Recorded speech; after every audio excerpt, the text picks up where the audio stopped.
मायाजाल। किसी नगर के देवालय में विश्वात्मा नामक एक महान तपस्वी रहते थे। उनके कई शिष्य थे, किंतु उनमें से आत्मदेव नामक एक शिष्य उनकी बड़ी सेवा करता था। वो पढ़ने लिखने एवं उपदेश ग्रहण करने में भी बड़ी श्रद्धा रखता था। विश्वात्मा उसे बहुत मानते थे और सदा अपने साथ रखते थे। एक बार विश्वात्मा ने विचार किया कि तीर्थाटन पर जाना चाहिए, अतः वो आत्मदेव के साथ तीर्थ यात्रा के लिए निकल गए। काशी के सिद्ध पीठ का भ्रमण करने के पश्चात वो हरिद्वार की ओर चले तो संध्या होने पर यमुना किनारे के एक नगर के समीप देवालय में ठहर गए। पुजारी ने उन्हें एक कक्ष दे दिया और स्वयं मंदिर बंद करके घर चला गया। वत्स, विश्वात्मा ने आत्मदेव से कहा, संध्या होने को आई है, नगर से कुछ भोजन के लिए ले आओ। आत्मदेव गुरु से रुपया लेकर नगर चला गया। वो लौटा तो उसके हाथों में मिट्टी की एक बड़ी हांडी थी, उसमें रसगुल्ले भरे थे। ये देखकर विश्वात्मा ने झुंझलाकर कहा, आत्मदेव, तुम्हारा विवेक कहां चला गया है? हम साधु हैं, हम साग सत्तु से ही संतुष्ट रहते हैं, तुम ये रसगुल्ले क्यों उठा लाए? देव, आत्मदेव ने प्रसन्नता से कहा, इस नगर में सत्तू भी रुपये सेर हैं, साग भी, घी भी और रसगुल्ला भी, फिर साग सत्तू खाने से क्या लाभ? मैं तो सेर भर खा चुका हूं, आपके लिए 2 सेर लाया हूं। आप भोजन कर ले, शेष प्रातःकाल अल्पाहार के काम आएगा। यह कैसा नगर है? प्रत्येक वस्तु 1 रुपए, ये क्या चक्कर है? विश्वात्मा ने विस्मय से पूछा। कोई बहुत बड़ा मूर्ख लगता है, विश्वात्मा चिंतित स्वर में बुदबुदाए। कौन? आत्मदेव चौंक कर गुरु का मुख देखने लगा। इस देश का राजा, यहां का अन्न ग्रहण करना उचित नहीं है। इन रसगुल्लों को यमुना में फेंक दो। यमुना में फेंक दो? आत्मदेव ने झुंझलाकर कहा। गुरुदेव, आप कैसी बातें करते हैं? अन्य सभी एक सा ही होता है। राजा मूर्ख हो या विद्वान, उसका इन रसगुल्लों से क्या संबंध है? विश्वात्मा ने चौंक कर आत्मदेव को देखा, फिर गहरी सांस लेते हुए बोले, आज प्रथम बार तुमने मेरे आदेश का उल्लंघन किया है। आज प्रथम बार ही तुमने मेरे नीति कथन पर शंका की है। वत्स, ये इन रसगुल्लों को खाने का ही दुष्प्रभाव है। हम ब्रह्म मुहूर्त में ही यहां से चल देंगे।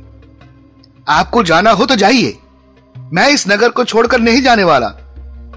साधु संतों की यहां चांदी है, उन्हें भविष्य वक्ता और सर्वशक्तिमान समझा जाता है। विश्वात्मा इस पर पुनः चिहुक पड़े। साधु संत न तो भविष्य वक्ता होते हैं, न ही सर्वशक्तिमान। वो तो केवल ज्ञान देते हैं। ये सभी पाखंडी है। आत्मदेव, अपना संकल्प त्याग दो, यहां तुम कठिनाई में पड़ जाओगे। पर आत्मदेव न माना। विश्वात्मा ने उसे एक अंगूठी देते हुए कहा, सुनो, तुम मेरे प्रिय शिष्य हो। किसी कठिनाई के समय इस अंगूठी को ललाट पर रगड़ना। और वो आत्मदेव को वहीं छोड़कर चले गए। आत्मदेव कई प्रकार की औषधियां एवं नाड़ी विज्ञान का ज्ञाता था। वो वहीं रह गया, अच्छा धन कमाने लगा। उसने अपनी कोठी बनवा ली। उसी क्षेत्र में एक विशाल देवालय का निर्माण कराया। नगर में आत्मदेव की जय जयकार होने लगी। वो मन ही मन सोचता कि गुरुदेव व्यर्थ कष्ट सहते हैं, उन्हें भी बुलाना चाहिए। उसने अंगूठी ललाट से रगड़ी तो विश्वात्मा प्रकट हुए। उन्होंने कहा, मैं तुम्हारी इच्छा को जानता हूं, किंतु यह संभव नहीं है वत्स। मैं तपस्वी हूं। इस संसार के सुख, वैभव और यश को लेकर मैं क्या करूंगा? मैं तो इस सृष्टि का रहस्य भेदने में लगा हुआ हूं। हम क्या हैं? ये विश्व क्या है? ये रहस्यमय रोमांचकारी ब्रह्मांड क्या है? इन सब का रचयिता कौन है? वो कौन सी प्रक्रिया है जिससे ब्रह्मांड का अस्तित्व बना है? मुझे तो इन्हीं प्रश्नों का उत्तर खोजने में समय नहीं मिलता। इनका उत्तर प्राप्त करने के लिए यह मानव जीवन अत्यंत अल्पकालीन है। मैं इस कंकड़ पत्थर के महल में रहकर और इन कीट जैसे प्राणियों में पूजा जाकर क्या पालूंगा वत्स? आपकी इच्छा, आत्मदेव ने विनम्रता से कहा। आप मेरे गुरु हैं। मैंने जो कुछ प्राप्त किया है वो आपके ही ज्ञान का फल है। इस पे आपका अधिकार है। गुरु दक्षिणा के रूप में आप सर्वस्व भी मांगेंगे तो मैं देने से नहीं हिचकूंगा। विश्वात्मा ने स्नेह से मुस्कुराए। उन्होंने कहा, आत्मदेव, मुझे तुम्हारी गुरु भक्ति पर पूर्ण विश्वास है, परंतु साथ साथ तुम्हारी बुद्धि पर दया भी आती है। संभवतः तुमने नीति वाक्यों को समझने का प्रयत्न ही नहीं किया। ये तुम्हारा दोष नहीं है। श्वेतोपनिषद में कहा गया है, करोड़ों में से एक उसके बारे में उत्सुक होता है और उन करोड़ों में से एक उसे समझ पाता है। मैंने ही व्यर्थ प्रयत्न किया। प्राणियों का अपना स्तर होता है, वो अपनी मान्यताओं में ही जीते हैं। मुझे तुमसे किसी प्रकार की शिकायत नहीं है। किंतु वत्स, सावधान रहना, ये मूर्खों का नगर है। इतना कहकर वो अंतर्ध्यान हो गए। एक दिन राजाज्ञा से एक डाकू को मृत्यु दंड दिया गया। फंदा उस डाकू के गले में ढीला पड़ता था। जल्लादों ने नया फंदा मांगा। यह मांग राजा तक पहुंची तो वो क्रोध से विक्षिप्त हो गया। उसने बिगड़कर कहा, फंदा नया क्यों? क्या फंदे पर राजकीय व्यय नहीं होगा? अकलमंदी से काम लो, मनुष्य बदल दो। जिसकी गर्दन फंदे के अनुरूप हो उसे पकड़ लाओ और फांसी दे दो।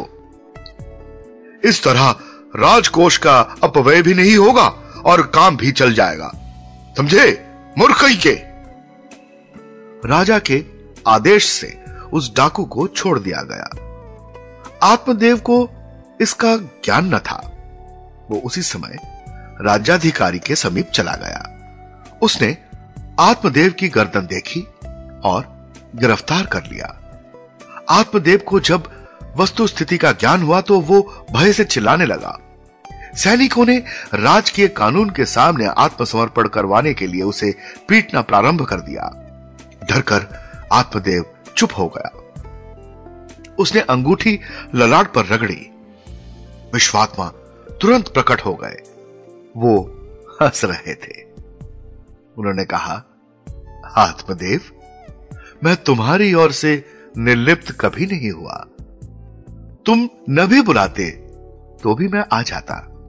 अब कहो, खतरा समझ में आया? गुरुदेव बचाइए। आत्मदेव आर्तनाद कर उठा। मुझे बचाइए गुरुदेव। आप ठीक कहते थे, यह मूर्खों का देश है। जो नगरवासी मेरी जय जयकार करते थे वो मुझ पर अन्याय होते देखकर विरोध करना तो दूर मेरे ही भाग्य को कोसने लगे। घबराओ मत। विश्वात्मा अंतर्ध्यान हो गए। वो राजा के सामने प्रकट होते बोले, राजन, मैं योगी विश्वात्मा हूं। मैं आपसे कुछ मांगने आया हूं। राजा अचानक प्रकट होने वाले इस देव मूर्ति से भयभीत हो गया, किंतु विश्वात्मा की बात सुनते ही गौरव से बोला, महायोगी को मेरा प्रणाम। आप आदेश कीजिए गुरुवर। महाराज, आज जिस बंदी को फांसी दी जा रही है उसके स्थान पर मैं फांसी पर लटकना चाहता हूं। आप? मगर फंदा तो उसके गले में ही ठीक बैठता है। बड़ी कठिनाई से हमारे राज्याधिकारी ने उसे ढूंढा है। फिर भी स्पष्ट बताइए कि आप क्यों फांसी पर लटकना चाहते हैं? आपकी मांग उचित लगी तो विचार किया जा सकता है। महाराज, मैं 1000 वर्षों के तप के पश्चात भी वैकुंठ नहीं जा सका। जिसे आप फांसी दे रहे हैं वो मेरा शिष्य है। अब वो वैकुंठ चला जाएगा और मुझसे उच्च हो जाएगा। मैं ये अपमान सहन नहीं कर सकता। इसलिए उस निश्चित समय पर फांसी से मृत्यु प्राप्त करके पहले मैं वैकुंठ जाना चाहता हूं। राजा उलझकर रह गया। उसने कहा, अब ठीक से समझाइए, मैं कुछ समझा नहीं। महाराज, उस मुहूर्त में जिसे फांसी दी जाएगी वो सीधा वैकुंठ जाएगा। कोई दूसरा होता तो मुझे उसके वैकुंठ जाने में कोई आपत्ति नहीं थी, परंतु वो मेरा शिष्य है। वो पहले चला जाए और मैं मुख देखता रहूं। राजा उछलकर खड़ा हो गया। उसने हाथ नचाकर कहा, किसी का क्या साहस कि मेरे रहते वैकुंठ चला जाए। अब मैं फांसी पर लटकूंगा और आप लोग मुख देखेंगे। आत्मदेव को छोड़ दिया गया। राजा फांसी के मंच पर पहुंचा तो फंदा बड़ा था। आनन फानन में नया फंदा मंगवाया गया और राजा को फांसी दे दी गई। अचानक ही आत्मदेव मानो नींद से जागा।